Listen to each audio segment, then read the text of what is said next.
Get started. Thank you. Good afternoon. This is Dr. Rajesh Shingle on behalf of IEEE Computer Society Pune chapter and IEEE Pune section. Let me welcome you all for this session on IoT protocols, a practical approach. And I mean, exactly the thing you can see on the screen, that is solution centric way. Today we have with us Bappa Ditya Dev Singha. Let me just quickly introduce today's speaker. He is an IT product manager and entrepreneur. He is mechanical engineer from Jadavpur University, Kolkata, and MBA from XLRI. He has served in industry in India and abroad. In fact, in abroad, many places he has worked in UK, Middle East, Japan. So there he has worked as an engineer and later as a consultant and analyst. In last few years, a clear trend of automation and autonomous machines toward Industry 4.0 is coming up. We are already seeing that happening. So he aligned himself to the trend and is pursuing automation, analytics, and machine learning actively. He runs IoT startup WiseThings, which caters to innovative IoT solutions in the field of process automation, supply chain management, and IoT-driven BI. Bappa also runs IoT and analytics training sessions and YouTube channels to educate the maker community. WiseThings has its own development boards based on EPS 8266/32, IoT platform, and detailed training resources for the benefit of learners. So this session is purposely planned because we have been doing online learning and theoretical things. So today's speaker has a lot of practical experiences, and we also have with us IEEE Pune section chair Hilary sir. He himself has started a company in IoT. So maybe I request all participants and the audience, if you have any requirements, you may suggest. We will organize more events as per the requirements from the members and the community. So with this, let me hand over the session and dais, in fact, to Bappa Ditya. Over to you. Please go ahead. Yeah, thank you, sir. Thank you very much for your kind words. I am really indebted to IEEE Pune chapter, to Rajesh Shingle sir, to Girish sir. So this is my second time with IEEE chapter Pune during this COVID lockdown. Okay, so last one was very good. Now let us see today what happens today. So before we jump into the actual topic of the day, now COVID is around, so I think a word of caution. So what I learned, like I go and roam around because of some work, and I think the mask is very effective way, and steam inhaling. So that is what I wanted to mention before we begin. So I think I'm loud and clear. Yes, please go ahead. Okay, thank you. So then let's go ahead to the topic of today's topic, IoT protocols, a practical approach. So we will look at it from a solution-centric way. Like we will first see the problem, then think about the solution, and then come to the protocol. So it is like a top-down. So not like in school, college theories we start from bottom, like physical layer, network layer, etc., and then reach the top. So today we'll like see the problem and think of a solution for the given problem. Okay, so sir already introduced me. I'm B Mechanical 2004 pass out. So currently entrepreneur, product manager.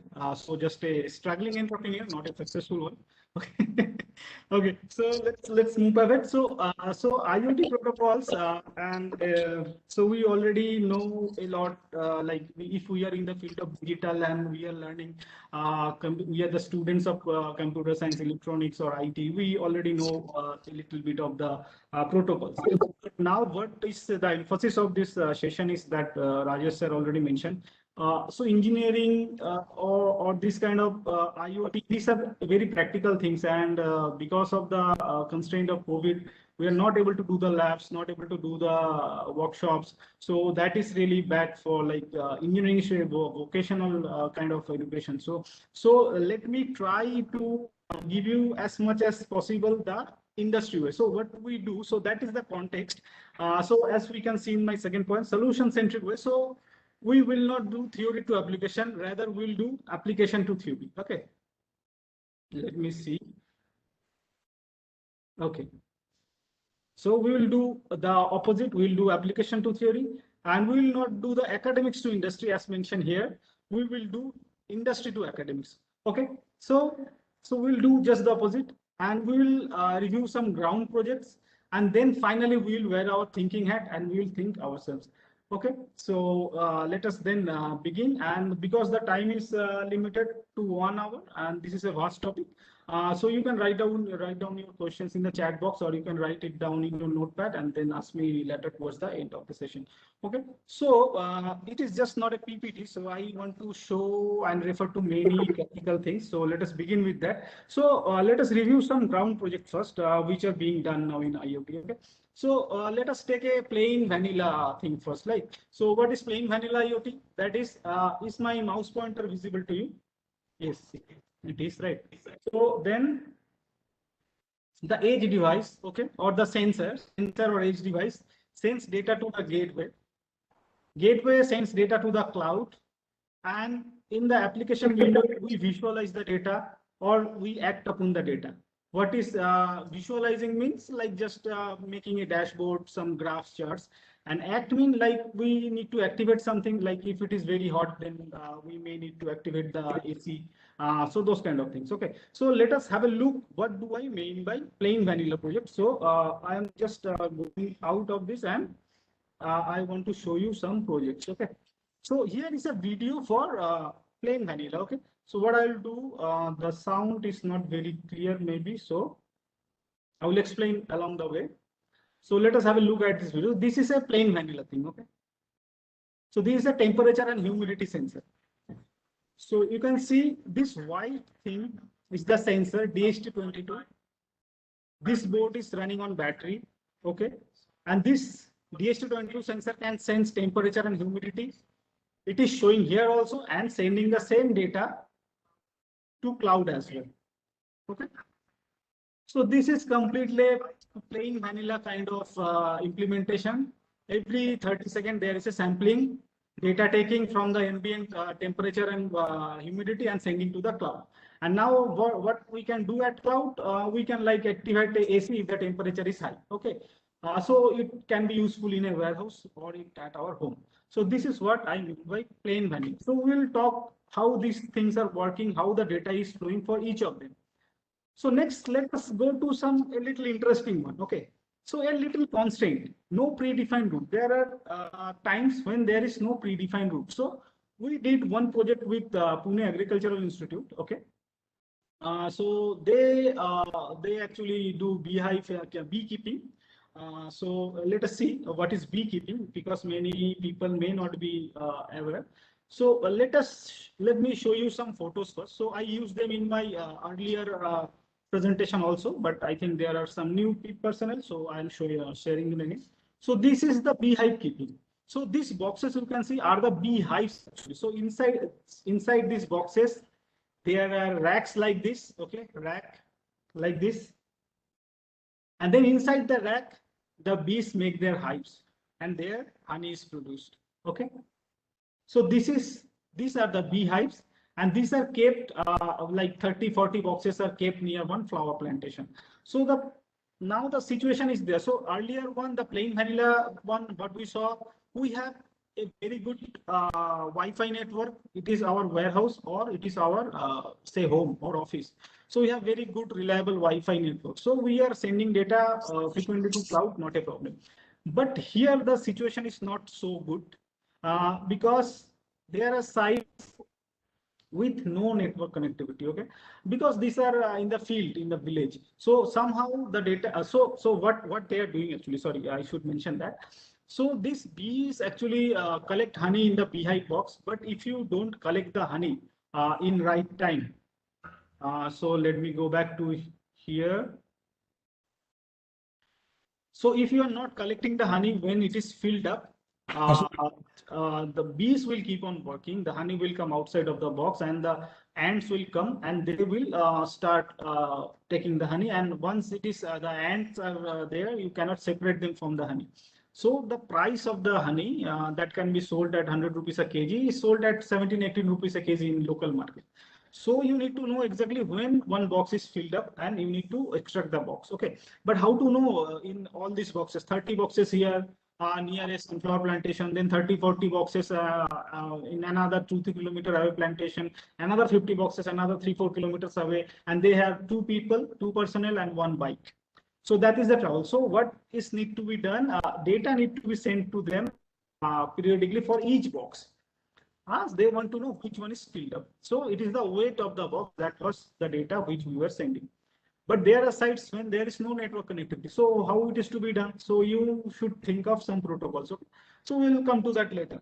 What kind of protocol you use? So there is some local communication to a local master, and a person will go with their mobile phone and connect to the master device through Wi-Fi or through Bluetooth, and he wants the data transferred for each box to his smartphone, and he can look it there and just pick up the exact boxes. All boxes are numbered. Okay, there are sites where there are GSM connectivity, so someone need not go there, but you can send the data directly to the person's desktop or mobile phone. Okay, and there are some sites where there is no network, but someone can go there once a day with some temporary mobile hotspot or some MiFi hotspot running on GSM SIM card, and he can stand there for like 10 minutes to get the data sent up to the server, and then he will come back.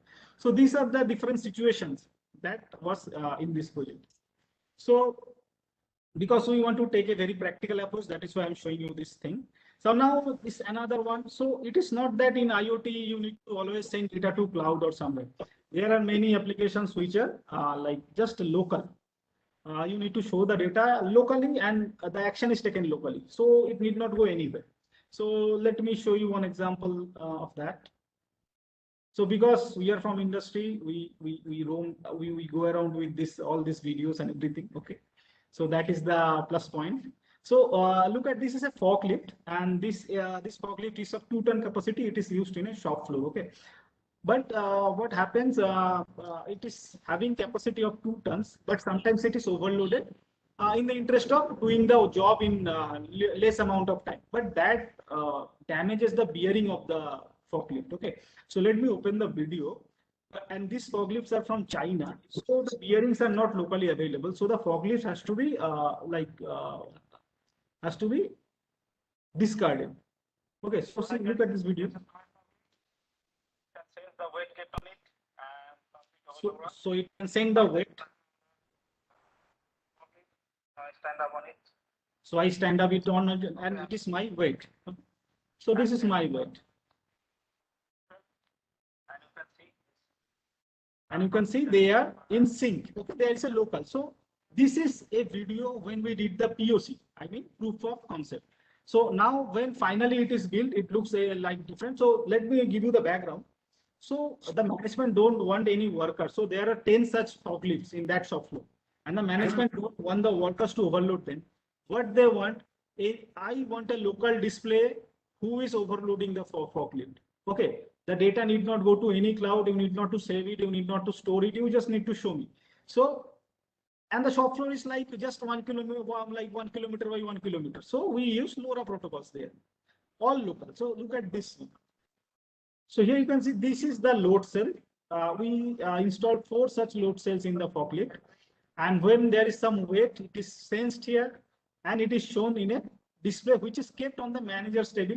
And there was one big display in the shop floor wall, and there was a buzzer.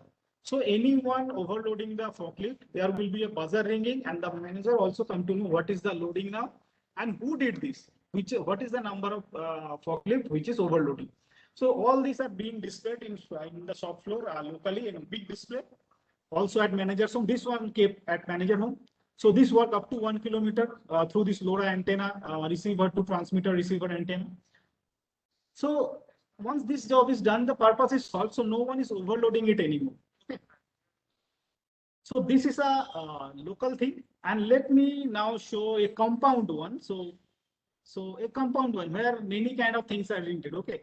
So not only local or cloud server. So many kind of things. So this is a project from Bihar Family Welfare Department. So what they need, they are setting up tanks in each village and they want to supply water. Okay.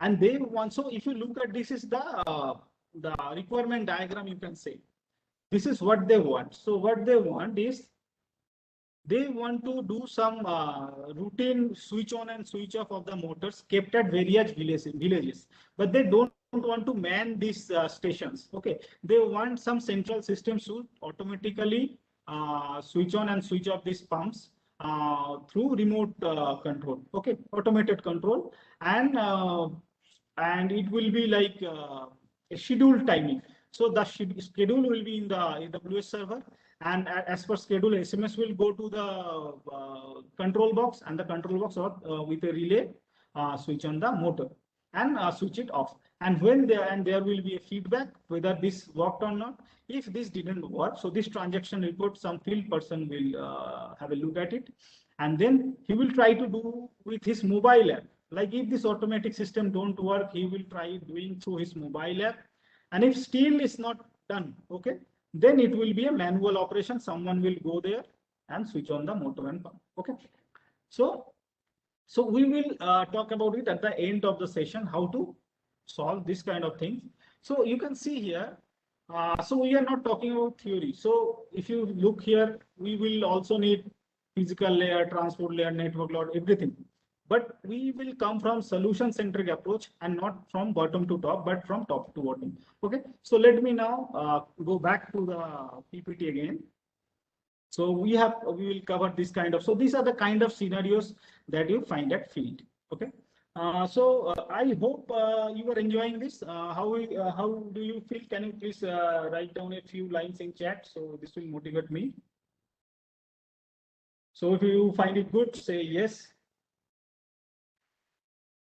Say yes or write yes.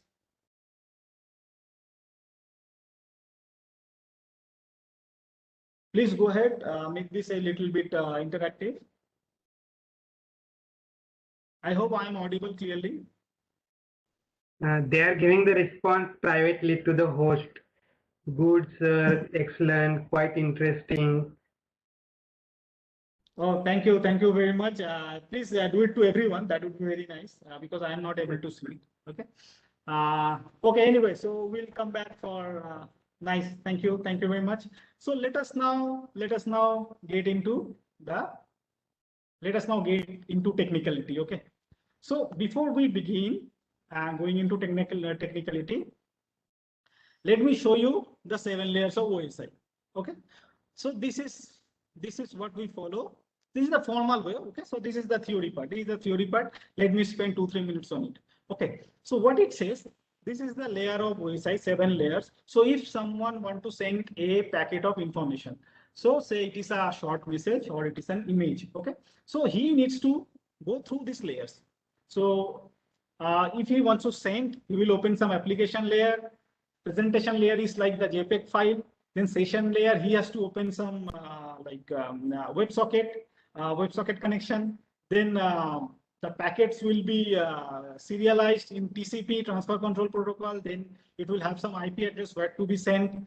Then it will go to data link layer, like it can be Ethernet, wireless. Okay, and then finally through physical wires, can be fiber optic or coaxial cable. The 0-1 bit bytes will be transferred. Okay, and then when someone is receiving it, okay, he will, so once the data is sent, it is into the world of World Wide Web, www. So now www knows where this IP is. Okay, the addressed IP address. So how to reach that IP address in shortest route. So all those are taken care by IP routing. Okay. So in my home, if the data is addressed to me through somewhere, it come to my router, then through Ethernet it goes, then through session layer, presentation layer, application layer, it comes to me. Say I open it in Gmail. Okay. So, but if we look at this right hand side, you can see the software layer and hardware layer. So in our daily life, as a software engineer or a IT professional, we actually never care below TCP layers, right? So we open the socket, keep the HTTP, make a HTTP call or HTTPS call.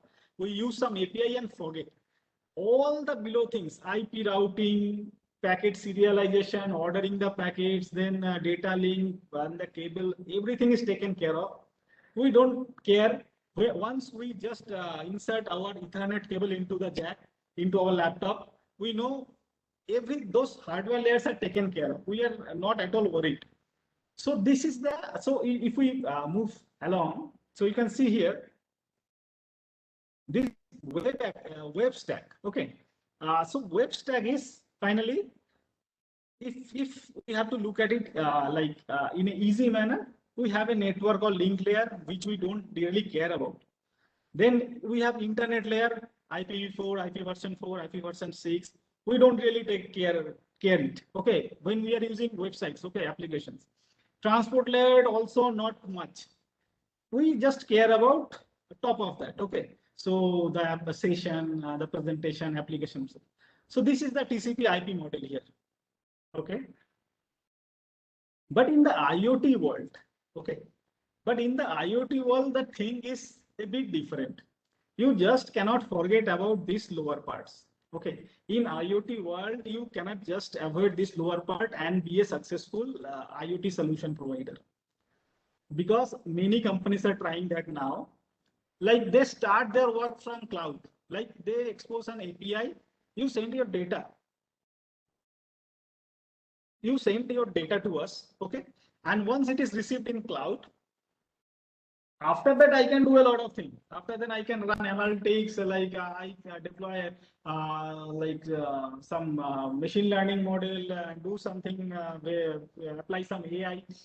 But why? But the below layer, in the IoT, you cannot just ignore them. And why we cannot ignore them? Let us have a look at that. So that part is now coming. Okay. So this is a data journey. So I received one question which was used in the notes. Mainly it is Linux. More or less it is Linux for high-end system. And for low-end, it is also bootloader. Bootloader means like Arduino boards, they run on bootloader. They do not have a OS per se. But like say a high-end service like a ARM Cortex board or Raspberry Pi, they run on Linux. Okay. So this is mainly Linux. So if your question is which OS is used, is mainly Linux. So various version of Linux, Octo Linux or some other implementation of, and you need some board support package which are called BSP. So and drivers need to be written. So these things you need. You need Linux OS, you need board support packages, and you need some drivers to run the peripherals. Okay. So these are the things which will be needed. So now come back to our PPT again. So it is again becoming PPT. So now I will show you something interesting again from industry. Okay. So it is already 23 minutes. Okay. So let's go inside. So now the data journey is from sensor to controller. So what do I mean by sensor to controller? So now if you can remember the video. So in IoT, so you need to send the data from sensor to controller. So that is also a protocol. Okay. So these are the things that you normally use: I2C or SPI, then UART. So I will not get into very detail of it because these are very hardware level things. And sometimes direct, like some say you are using like LDR, light dependent register. So then you don't need to use any protocol. You can directly connect it to a GPIO, general purpose input output pin of your controller. So what is meant by the sensor to controller? Let me, so you can remember this video that we just played. Okay. Projects.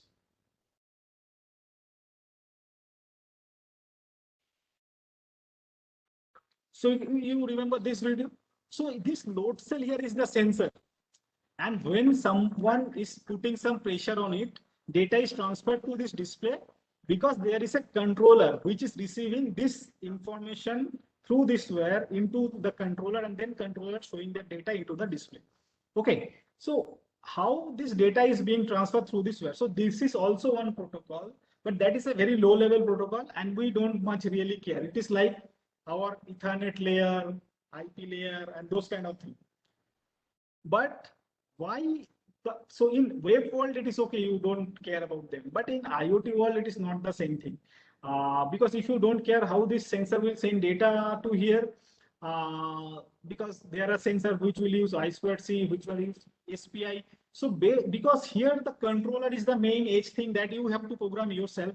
So unless you know these protocols, I2C, SPI, UART, all these things, you will not be able to run this end system. So you have to know about these protocols to receive data from the sensor itself. So all sensors are not like difficult like this. So we have LDR sensors, light dependent register. I think I don't have much time. Otherwise, I could have shown some videos. Anyway, let me try if possible.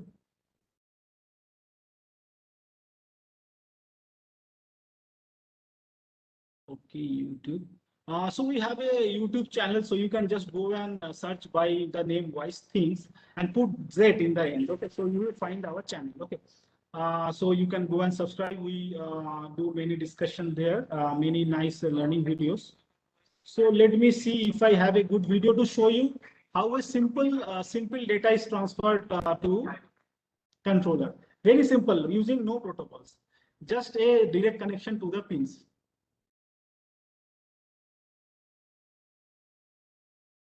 So it would be towards the end. So now we are here. So there are many good videos. If someone is willing to learn Raspberry Pi, there are videos. There are lessons actually, whole course.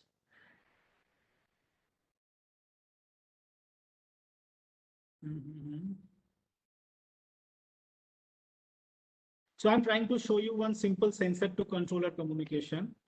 Let me see. So this one, let me play this. So you can see this is an LDR. This is called light dependent resistor. This sensor changes its resistance with the light. So amount of light that reflect on it, it changes the sensor. So this can be used like in your homes or for lighting the street lamp when it is dark. So you see the sensor is here. This is a very small sensor. This uses directly connected to your microcontroller board. So here is the sensor. Yeah. Okay, you can see. So I will just, so this is the signal level that is being received from that sensor. Okay. So when it is dark, you see the signal levels fall down. Okay. And when it is light again, the signal levels comes up. Okay. So this is a very simple implementation of very simple implementation of sensor to controller. Okay. Using no communication, just direct connection. But there are things like if you saw that display working on the weighing device, that display is talking to the controller using I2C. So this is low level device level protocols. Okay. So and normally IT, maybe electronics guys are okay, but IT, computer science in India, they are not interested in it. If I talk much about this, I can see now like 40, 50 people in the webinar, they will, half of them will leave the webinar. So leave them. So next, we got some control. We got the data up to controller. Now we need to get the data up to gateway to get it to cloud. But there are certain times when the data directly goes from controller to cloud and we don't have a gateway. But there are times when you have like many devices at edge. Edge means at your installation, and each one of them can send to cloud, but that is a lot of traffic and maintaining is difficult. So you can put a common gateway. So all of them send the data to the gateway and the data come from gateway to cloud. So to explain this situation, I have another presentation. Let me open that. This is the last mile communication. So you see, so we just, so we did one project like this. Let me show you. This is very interesting. So there are shops, okay. This project is from Belgium, not an Indian project. So shops have got this inventories, okay, inside them. This is a departmental shop. They want to know how much inventory is kept. So the so this is done for a managed inventory provider. What is managed inventory? It means they actually they are the supplier and they keep a track of inventory of all the shops. And whenever there is something that is low in quantity, they refill the quantity. So it is like the breads you see in our kirana stores. The bread wala, he comes every morning and fill up the jars with biscuit, breads, and bakery items, and take the old items and go. So it is like that. So now, but what the bread wala do? He comes and check the item, and then he fill it out. So what these guys want, even before they go to the shop, they want to know from a central location how much item is kept there. So they use a smart pallet. Okay, this smart pallet is similar thing. There is a load cell, 4 load cells, so it can sense the weight and it sends the data to cloud. Okay, from cloud they can see a dashboard. Okay, so this dashboard shows the data for various shops, various pallets. Okay, this can be like filtered using shop name, location name, item name, those kind of things. Okay, you can get a daily report, how much inventory kept where. Also, this cloud send the data to cloud. So these are all some protocols. Okay. Then if there is some low item, so there is an alert. So this last thing, this is a warehouse. One alert is sent to the warehouse people. There you need to fill up because this item is now low. And at the same time, there is a, where is my point? So there is a notification to the dashboard also. And then this guy filled up the pallet, okay, and notify through cloud to these people, and through cloud a automated invoice is generated and sent to the shops. Okay, so this is the scenario. But now in the shop there is not only one pallet. So if we go to the next slide. So if we go to this slide, okay. So in any warehouse, okay, there will be many devices. Like there are many pallets, okay. They all would like to send the data to cloud. So if you do it one by one, the problem is this. If you do it one by one. So if you do it one by one, each device can send data to cloud, but each device has to, so it has to use a GSM SIM card for data or some LoRa protocol. Something is that has to use to send the data up to cloud. So that is a cost. But so what you can do, you can send this data to a common gateway kept at the shop floor or that building, and then you can get your data sent to the cloud. So this is what being told here. Okay.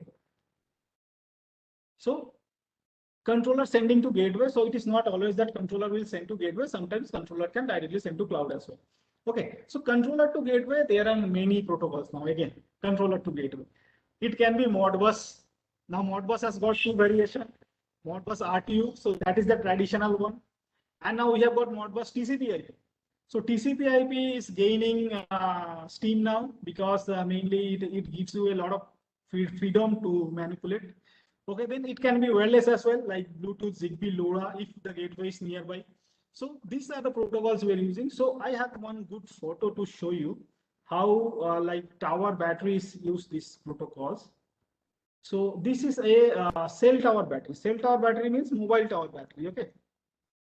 Developed by Exicom. It is used in Geo's towers. Okay. So if you see it, so we want to make it more interesting and practical. That is why I'm showing all these things. Otherwise, we could have done just the theories. So they are using, you can see RS-232, and they have given you 2 ports, RS-485. Okay. But normal RS-485 is 3P. Okay. RS-32 normally use a DB9 connector, but here everything is RJ45, like mean the Ethernet jack. So because they are using Modbus TCP/IP, so now because of like as a product manager, I have to develop product. So when I develop product, I don't develop it for like just one battery. So you will see Airtel battery, they will be using DB9. Okay, so that is the trouble. Then I have Modbus protocol on my board. But because I have used a DB9 connector, I cannot use it with Geo's batteries. So here so I need to have 2 SQs. 2 SQs mean 2 stock keeping unit. I need to have 2 boards doing the same thing, but just the connector is different. That is why this is different. And it is not only that. Then there are packets like start beat, data beat, stop beat, parity beat. Someone is using parity beat, someone is not using parity beat. Someone is using this baud rate, someone is using different baud rate. So this is where the complexity comes in the protocols. Okay. So let me switch this off, and then you can see here what are other protocols we are using. So we have seen Modbus TCP/IP, one photo, right? So wireless, Zigbee and Bluetooth. Zigbee is not like it is a bit costly, so not many Zigbee installations are found. LoRa is also gaining ground. Okay, so you can see I have a photo of LoRa gateway as well. So you can see it here. So this is a smart meter. This is which company I don't know, not there. Okay, so this meter is also running send Modbus data to this LoRa gateway. Okay, so this connection, which is demarked as a blue line only here, is actually you need to have something. Normally in the shop floors, mean this kind of. So we have seen this, right? This kind of meters, they normally use Modbus. Okay, so this kind of meters, smart meters. So they are now trying to shift to LoRa protocol. So they don't. So if you have a like WAD protocol, Ethernet or Modbus, you need to lay out where across your tunnels, channels, and all. So they don't much like that because if there is some repairing requirement, it is very difficult. So what they want, they are now looking for LoRa to reach up to the gateway. So that is one LoRaWAN. LoRaWAN is now gaining ground. So what LoRaWAN can do, it can like collect the data from these smart meters wirelessly and also send the data to the cloud. Because normally LoRa is peer-to-peer. But if when you upgrade this gateway to LoRaWAN, so you have a like internet facility on this gateway on top of LoRa, you can make it LoRaWAN and you can send data to cloud as well. Okay, so this is the protocol that is from controller to the gateway. So now gateway to cloud, we come from gateway to cloud. We'll have our firewalls, load balancers, Kafka queue management, because if you have so many gateways sending data to cloud, like you have say your GPS tracker installed in 1,000 cars and they are sending data every 3 seconds. So then you have must have a load balancer, you must have some Kafka queue, you have to manage the queue. And then for security purpose, you should have DMZ, firewall. So in firewall, you can do like, you are expecting only like, so this is where like some malicious personnel, they can access your cloud, right? So this is where you need to stop them. So this is a very plain vanilla implementation. It is not only way. Okay, there are other ways. So I just wrote written DMZ, but so let us take it one by one. So firewall, like you are expecting only TCP packets. Okay, so whenever you see any other kind of packet, you see a UDP packet coming in, you can stop it at the firewall. Okay, and you know what are the ports that are open in your cloud. Like say if you are using MQTT 1883. So any packet addressed to any different port, you can write rules on your firewall to stop those packets. Okay, then it's very good if you know the IP address of each of your GPS trackers. Okay, so you accept data only from your known IPs, whitelisted IPs. Otherwise, you don't accept data. So that is the way, like you don't allow any outside activity to get into your cloud, okay, from any other IP. And DMZ is sometimes people like install their broker in DMZ, in demilitarized zone. Means even someone get access to the broker, they don't directly get into cloud, but then there is a firewall both the side of the broker. So he again need to break another firewall to get into the cloud. So this kind of security. So we are not talking about security. It can be like another lecture, another 1 hour of lecture. So then cloud to application. This is very conventional OSI layer. This I don't want to elaborate anymore because we IT engineers, software engineers, everywhere we do this only. So once the data is at cloud, we are all champions. But before that, all the problems are before cloud. Okay, in IoT. Okay, so then we come to application. In application, we visualize, analyze, alert, act, and then remember there is one backward communication as well, which is like POTA, configuration update over the air. POTA is firmware update over the air. Act means something has happened somewhere, like say some fire alarm came up signal. So you need to switch on a diesel pump, okay, to make the water pressure. So this kind of activity. So this should go from cloud through gateway to your controller so that it can act. And over there updates like our mobile phone get an update, automatic update. So these things also should go backward. So these are all the communications that we need. So mostly now let us talk about this green arrow.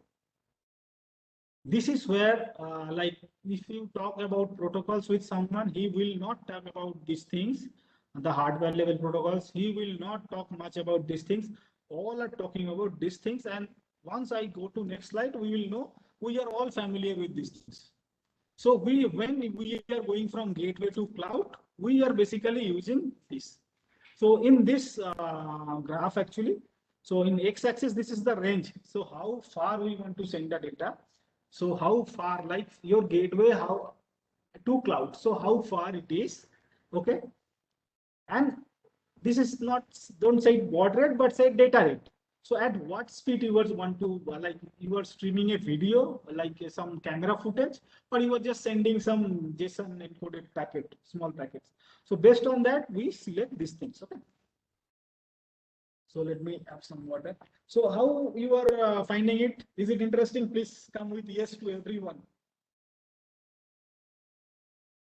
Yeah, Bappa, going great and good treatment. Please, I want some participation. They are sending Satish Rao. Most of the people are sending it, and there are various places it is being received. You also can see that at various places. Yes, I can see it now. My Yeah, another window. yes, yes. Yeah, thank you very Vishal much. is also Thank you said very much. interesting. So let us again start. So okay. So now let us come to this. So this is very much talked after thing. We all know. So if it is a short range, so you want to communicate from like for up to 10 meter to 100 meter. These are your protocols like Bluetooth, BLE, Zigbee, Z-Wave. Okay. And if you need high data rate, okay, you need to do high data rate, but your range is not very big. Like it is 10 meter, 12 meter, you can go with Wi-Fi. So Wi-Fi can, we know Wi-Fi can send videos, Wi-Fi can send picture, we have Bluetooth. And if your data range is very high, package is low. So we can use this sub-gigahertz. So in sub-gigahertz, we have got LoRa, this WPWAN means low power wide area network, Sigfox, 6LoWPAN. So these are your protocols. If you have small packets, really small packets, like you need to, so we saw that we need to switch on one pump. Okay, so just that is the packet. So you can use these things. And if we want to send high data over high range, so this is the 2G, 3G, 4G, 5G, NB-IoT. Okay, you can use this quad band cellular network. Okay, so now let us talk more about this because these are the more like celebrated things. No, so in protocols, don't people would like to talk about this. So let us talk about this. Next, so now we have all these options. So what is to be used?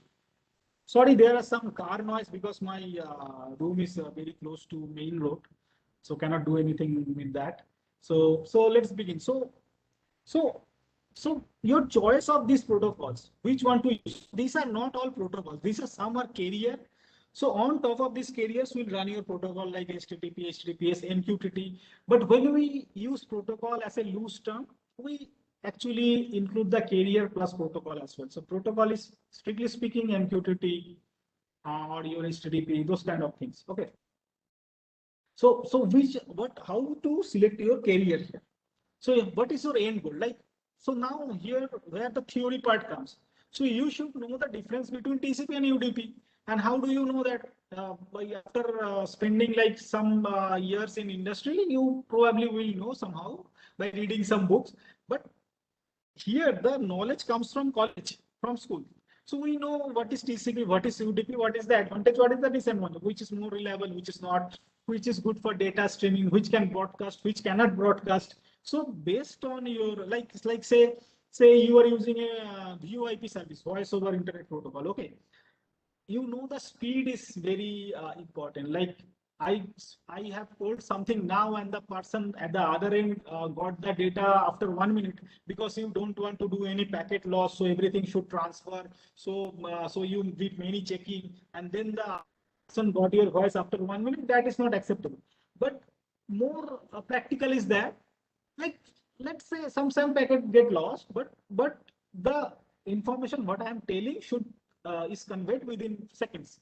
So that is more important. So then you will choose between TCP UDP. So this is where you should know some theory, and then it help you in selecting your solutions. Okay. Then say so that is what. So this is the example. So in local one we use in the forklift one. So we use LoRa protocol one, right? Because we know it is local. We don't need a GSM or 4G or LTE SIM because he needs to pay for data plan every month. Though MDM SIMs come at like 50 rupees, 60 rupees per month, but still it's not needed because the factory is 1 kilometer by 1 kilometer. You can reach any corner of the factory using a LoRa. So you don't go to pay money to the telecom service providers, right? So this is where you choose. So this is your end goal or use case. Then of course the network availability. So like in the Beehive example, we could see there is no network. So you cannot choose for like Wi-Fi or say 2G GSM because there is no network at some places. And then 2G, 3G, 4G, 5G. So a few things we should know about them is like all like GPS trackers and old devices still using 2G, but 2G is phasing out. Many manufacturers like Qualcomm, sorry, not Qualcomm, but say Quectel. Quectel say they have stopped manufacturing many of their 2G modules, mainly because they say 2G is being phased out in many countries. So only we can sell our 2G modules or India and some Bangladesh, Nepal, something like that. So they have stopped manufacturing. So if you are designing something, you need to keep that in mind. And then also SIM cards. So if you go to Airtel and ask for a 2G SIM card, you probably will not get it because Airtel is phasing out all the 2G SIM cards. So when you are designing your system, you should know these things, which manufacturer doing what. And also, if you design a 2G system and then go for a Airtel SIM, you will not get it. So that is the trouble. And 5G, it is still in the talks, but not really available. So you will not, so for current implementation, you can plan your future project with 5G, but not with 4G, but not now. So NB-IoT and LoRaWAN, they are now talk of the towns. So we will take them in detail in next slide. Okay. Then material availability, of course. So these chipsets, controllers, all are manufactured not in India, but outside, mostly in China. So how to get the material? So nowadays, like say you are submitting your tender for smart city. Okay, for smart city, say Gujarat government have floated a tender for smart city, and in the form there will be one field. So the source of material. So once you write the source is China, the chances you get the project is reduced. Okay, so there will be nothing conveyed very directly, but this is what is the feedback to me for the manufacturers that we work for. So material availability, one thing, then cost and target price. So what is that? So same thing is available at various price point. So you can take a German gateway, you can take a Chinese gateway, you can take a Russian gateway, you can take an Indian gateway. Okay, so everything will work with some pros and cons. So that is one thing.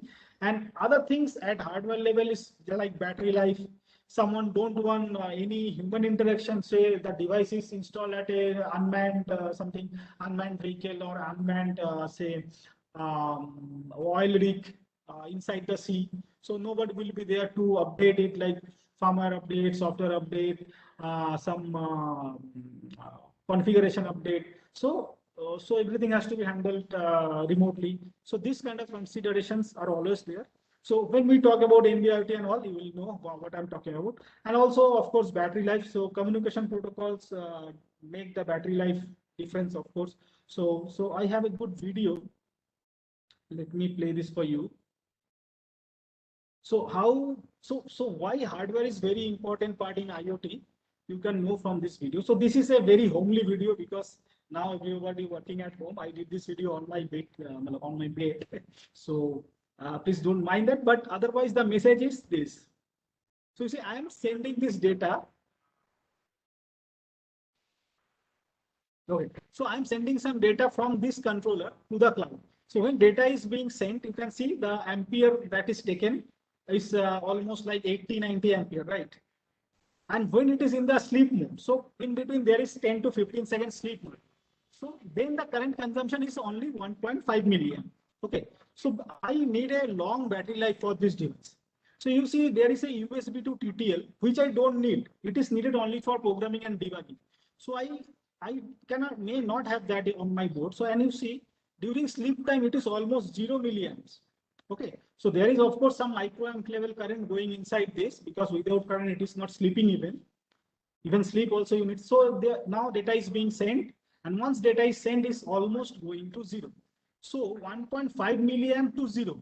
So you say, so if you make the current consumption half, that means you are making the life double, right?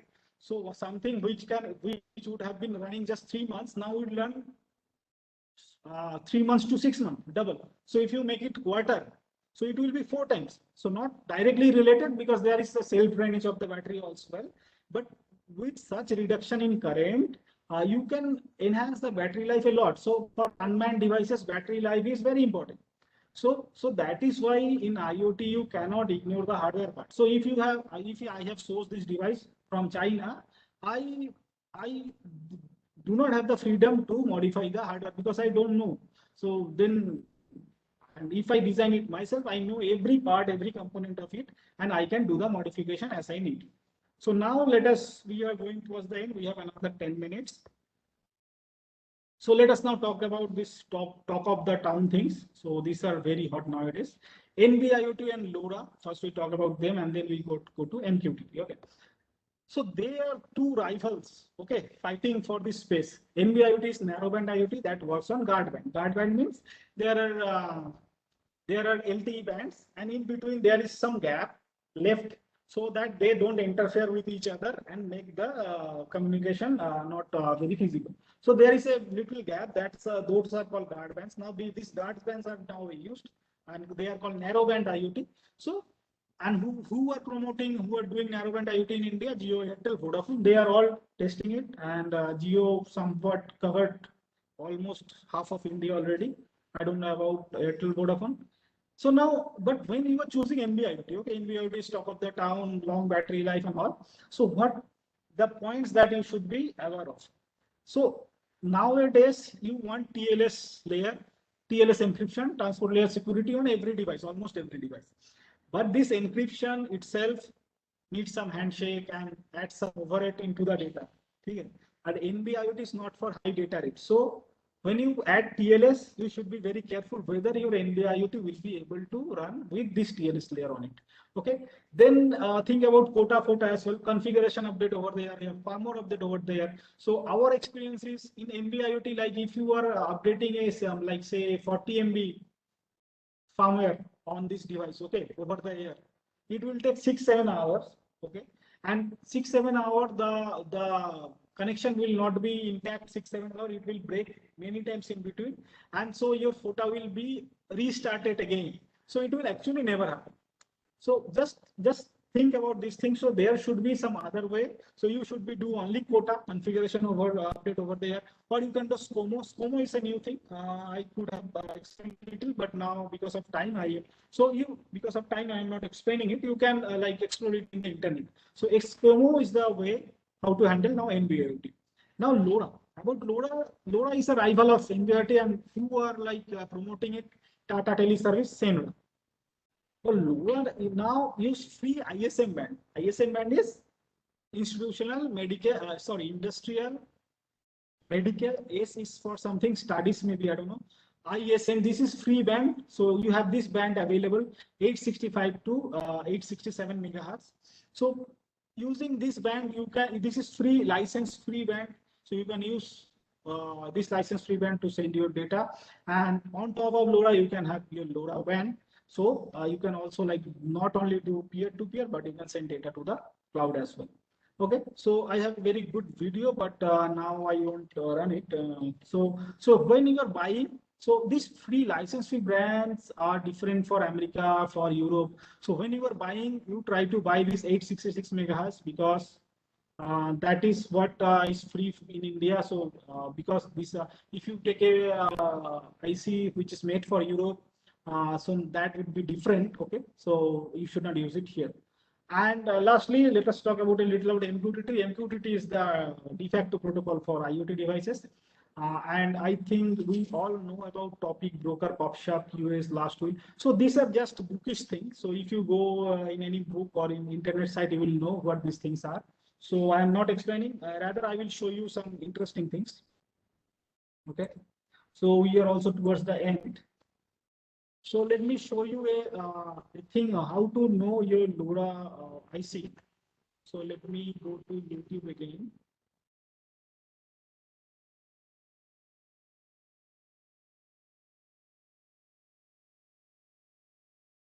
This video is towards the top only.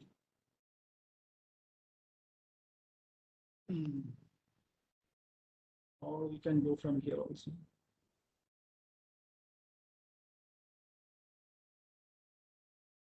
Yeah, so this is a video of LoRa communication happening.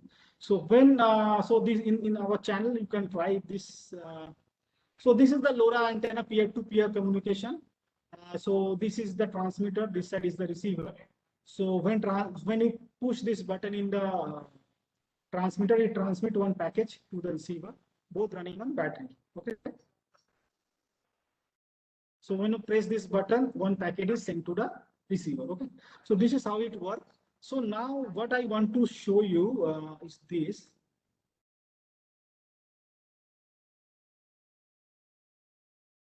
When you take a close look at the ICs, okay, look at the back of the IC and check the band in which they are working. Okay.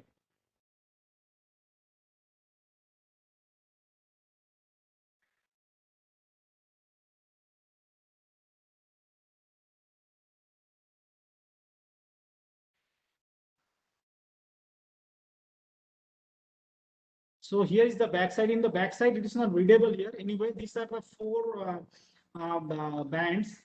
These are applicable free bands for different countries. So when you check, you see where is this black tick mark. So this should be 8666 megahertz. Okay. So this is not very clear. So you can go to these wise things and you can find this video. You can see it there. Okay. So now let us go back to here, back to our presentation. Okay. So I am not talking about MQTT. You can see what is topic, what is broker, what is PopShop, what is quality of service, what is last week.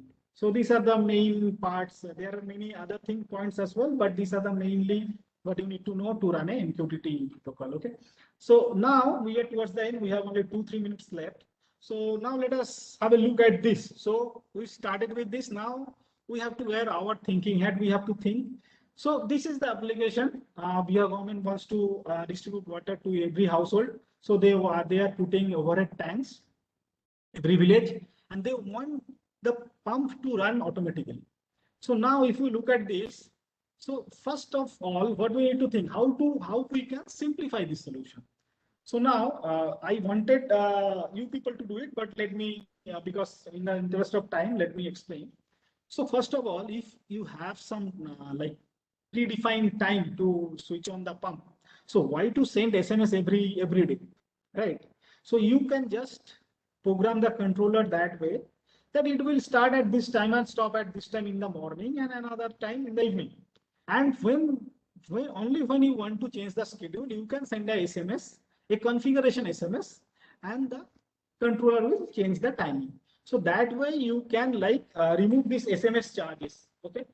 And also SMS, there will be failures also. So all SMS will not reach the device. So if you fire 100 SMS, 98 will reach destination, 2 will be lost in the way.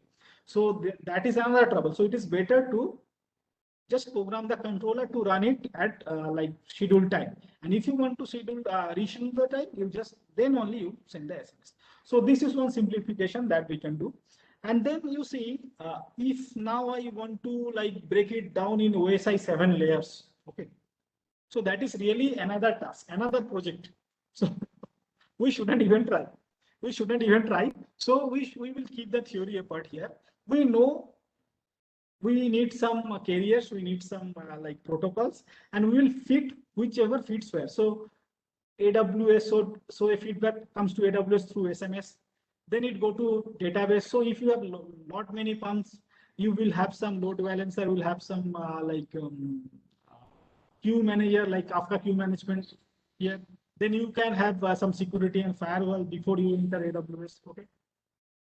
Then this transaction report, how this mobile phone will send the SMS. You need to build an app. Okay, that app should have a button that will create a SMS, and then you need to encode the SMS also, right? You need to encode the SMS such a way this encoded SMS can be parsed at the controller. Okay, so this is how this thing is to be planned.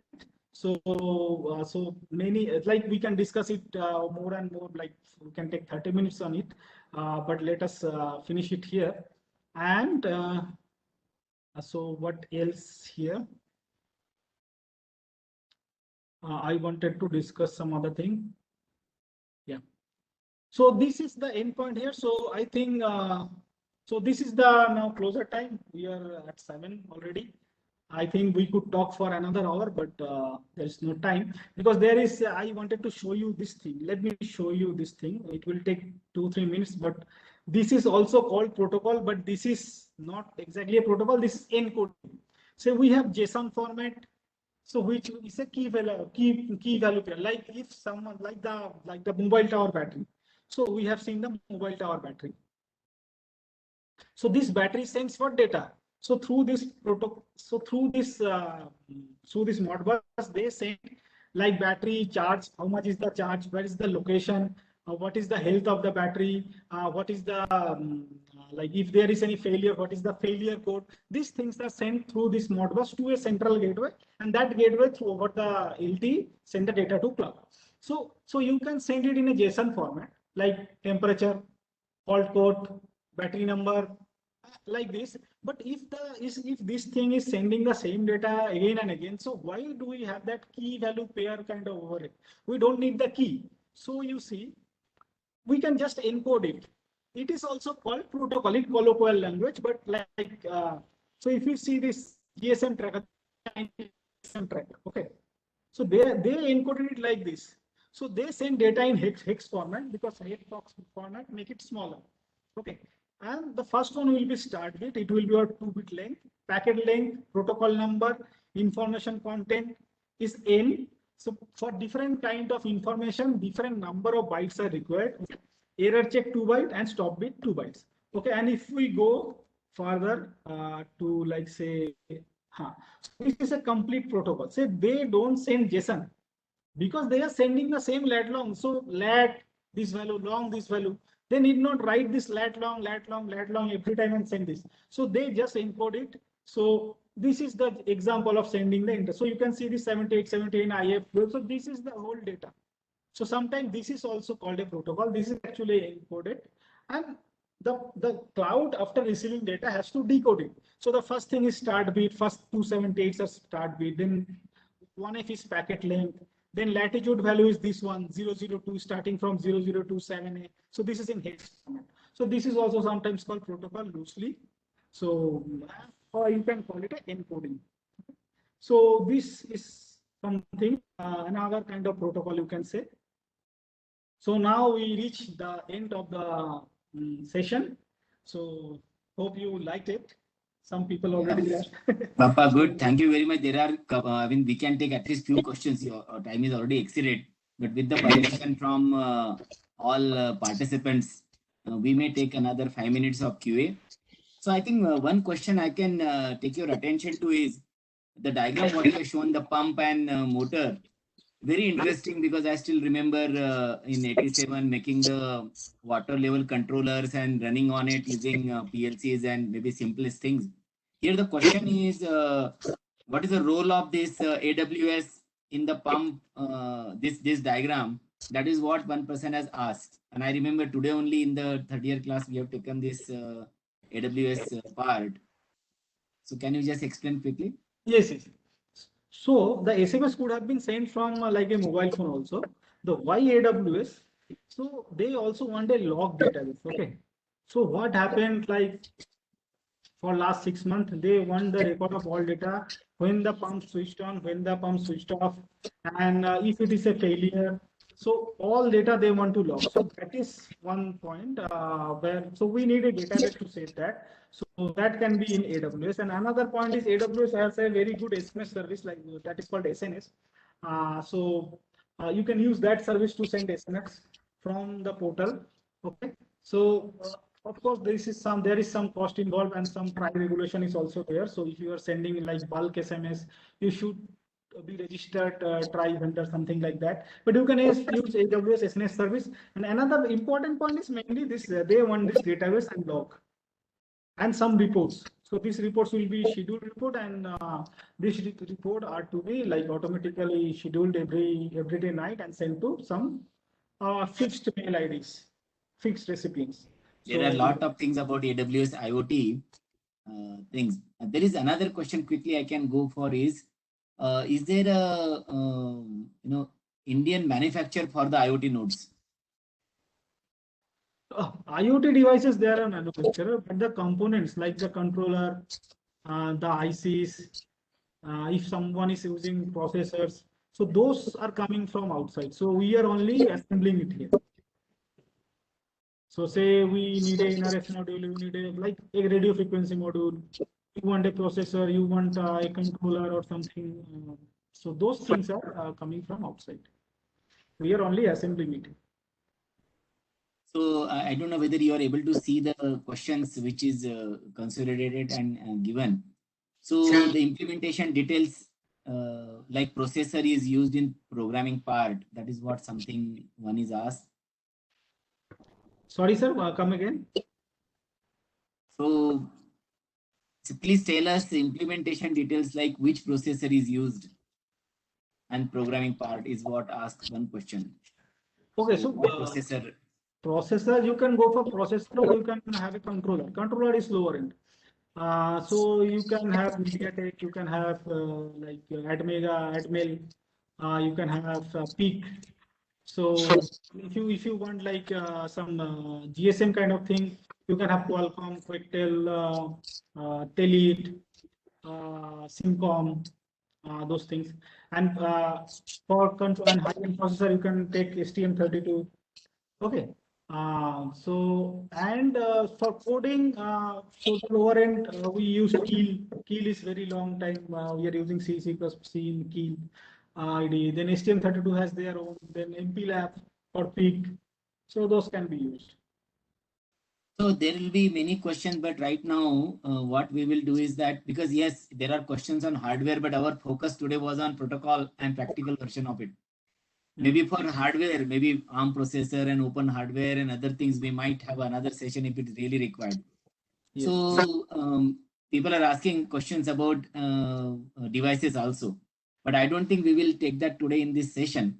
But one question related to protocol, I'll certainly get, and please excuse me for all the hardware questions. We probably send it to Bappa and then we'll circulate to you answers on that as well. Yeah. Right? So maybe I may request now, maybe from panelists, maybe Girish Kilari sir or Vivek sir has a couple of questions, and we will stop here. And after that, it will be a quick thanks from giving from Dr. Amar Guchode. Thank you. Yes. Thank you, Rajesh sir and Bappa sir. Wonderful and very interactive and very practical kind of session. We will cherish it for a long time to come. So as Rajesh sir mentioned that we need a separate webinar on gateway. So if you can just arrange one exclusively for gateway, I think people will be very, very happy to and then maybe from up to gateway, the security part, we have covered security from gateway to cloud, but before gateway security aspects.